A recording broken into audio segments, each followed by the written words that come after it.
How to hard reset the Kia Niro EV back to its factory defaults. It's going to remove all preferences, all settings, and all users from the infotainment system. Also all pairings of your phone. So if you do this, you'll need to repair a phone, anything like that. So I'm going to show you how to do that. I'm also going to show you at the same time how to delete a profile, because you might just want to remove one profile, which we can do that in the same spot in this menu. So anyways, here we go, how to do the factory reset. We're going to go to the setup menu.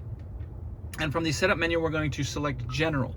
And then from general, we are going to scroll down to reset. And then you can see we have the option. We can just delete whatever profiles we have. This one just has the one profile, so I can delete that one. If it had other ones, it would have other ones. But then I can just hit reset all, and I can hit reset. And then it will restore. You can see it says restore system settings to factory defaults.